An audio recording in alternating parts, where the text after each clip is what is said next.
How were Tudor era soldiers armoured and equipped? Hi folks, Matt Easton here of Schola Gladiatoria. Now recently you may have noticed on my channel that I have been researching the organisation, supply and logistics of medieval armies with a focus on the Wars of the Roses. However, when researching certain topics in the Middle Ages, we often run up against this problem of there not being enough source material to answer the question. So there are certain things we have to sort of presume or kind of by process of elimination work out from little clues in sources, but very often the exact detail isn't given to us. But sometimes certain details are given to us for other periods. Now I have stumbled across a Tudor and specifically Elizabethan, so this dates to 1589 or 1590, so around 1590 let's say. And during this period, Elizabethan England came under various threats from abroad, most notably the Spanish, of course. But England was at various times at war with France and Spain, and obviously not only just in England, but also abroad in places like the Americas as well. So there was a system in place in Elizabethan England for equipping, arming and maintaining soldiers, garrisons, things like fortifications, castles, shore forts, and also beacons as well. So many of you might know that when the Spanish Armada came near to England, there was a series of beacons to spread the message as quickly as possible, because obviously this is before the days of mobile phones or cell phones and radios and things like this, so that was their equivalent. Now what's interesting is I was actually researching the equipping of retinues with armour, and so in one of my recent videos I talked about the different types of recruitment that happened in the 15th century in England in the Wars of the Roses, and the question came up of how were the soldiers provided their equipment. That's probably a slightly more complicated and bigger topic for another video, but I stumbled on this source when researching that and I thought I would share it with you now. So I'll read it out. So this is the first bit. It says, for the better keeping and ordering of such armour and furniture, so in other words the equipment, the sergeants of every captain's band for the shot and the vinitiners for the armed men, to have rolls delivered unto them by their captains, as well as of the names and dwelling places of those charged with furnishing such armour, as also of the common armour and weapons, which are to be viewed once in 6 weeks, once every 6 weeks presumably, and if any part to be defective, broken, in need of repair, the owner to be charged to mend it very speedily.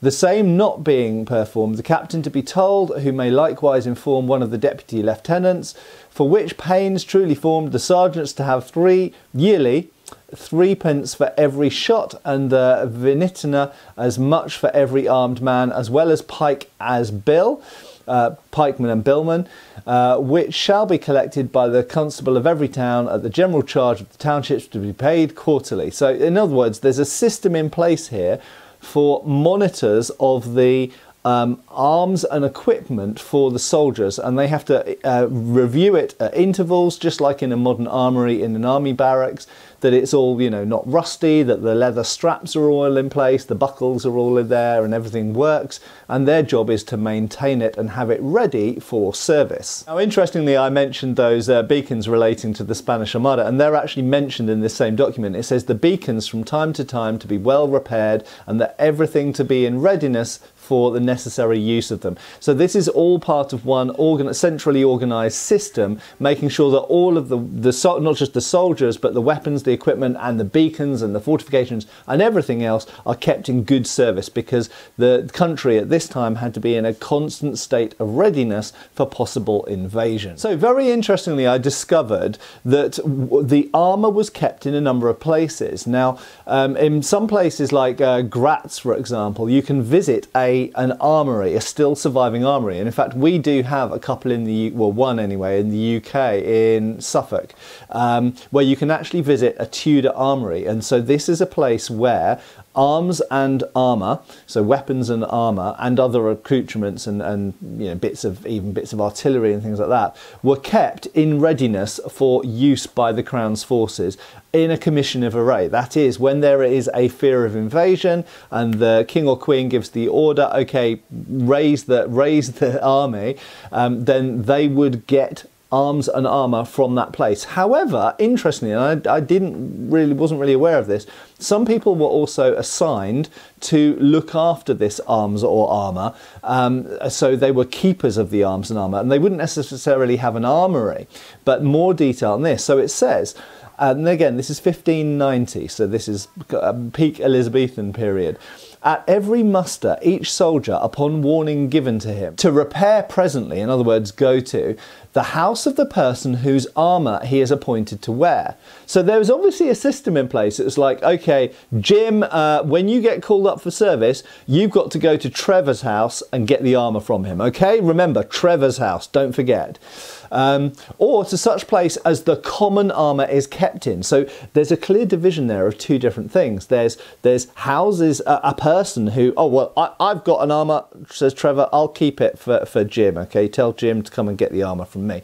Or there are these little armouries dotted around the country where multiple armours are kept. Or to such places the common armour is kept in. And there to orderly furnish himself, so equip himself.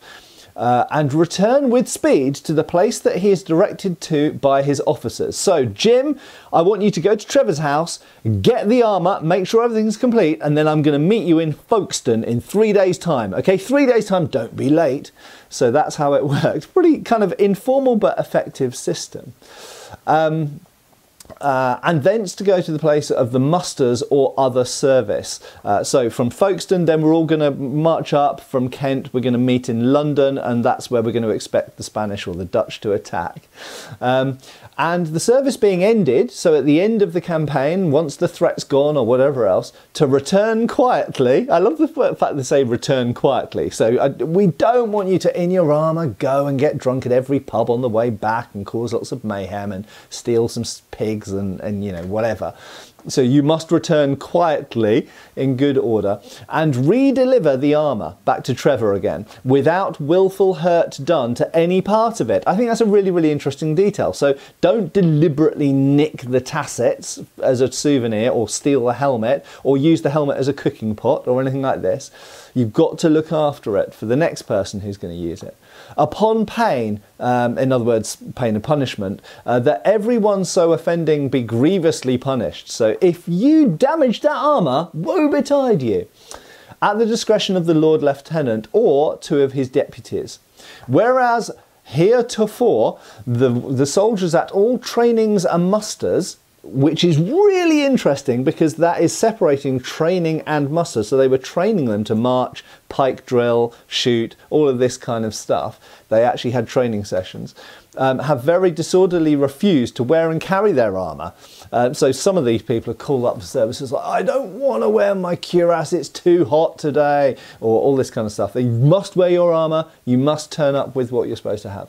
And other warlike furniture from the towns where they dwell, whereby the constables and other owners thereof have been driven sometimes to carry the same in carts. So because they went to muster or went to training without the armour and they should have gone and picked up the armour first, the person who owned the armour had to come. So Trevor had to get his donkey tied up to the cart and had to go all the way to Folkestone with that armour which Jim was supposed to pick up off him. We don't want this happening, it's inefficient. And sometimes in sacks upon horses, which is a matter both unseemly for soldiers and also very harmful unto the armour by bruising and breaking thereof. So all of this transporting of armour around, if you're carrying it in carts and on horses, it's more likely to get damaged. If the soldier just goes to Trevor's house to get the armour and wears it, then it will be better looked after. And at all musters and trainings shall have over and besides 8d a day for his wages, a penny a mile for the wearing and carriage of his armour and weapons or other furniture, so that it exceed not 6 miles, provided always that if any of them shall refuse to wear and carry the same armour, that then the party so offending shall not only lose all his wages, but also further shall suffer 4 days imprisonment without bail or mainprise. So I think this is really, really fascinating. So while this is limited, at least as far as I can tell here, to 1590, this is almost certainly a system that was still in place later in the English Civil War in the 1640s, and probably hints at things which were done earlier in the 1500s under Henry VIII, and possibly, maybe, has some relation to things in the late 1400s as well. Fascinating system. So here we have and I'm going to wrap it up there, but a sort of light touch summary view of how armour was stored and distributed to soldiers who were being called up for national service, and how they had to look after the armour, how they had to return the armour, and also how people were being paid to maintain and service the armour. And all of those people, if they didn't do their job, would be severely told off and stuck in prison for 4 days in this case. Anyway, I hope that's been interesting. I have been Matt Easton. I'm sure I'm going to keep delving in these historical sources, and when I find more interesting stuff, I'll of course report it straight back to you guys. Hope to see you back on the channel really, really soon. Take care, folks. Thanks for watching. We've got extra videos on Patreon. Please give our Facebook a like and subscribe if you haven't already. Cheers, folks.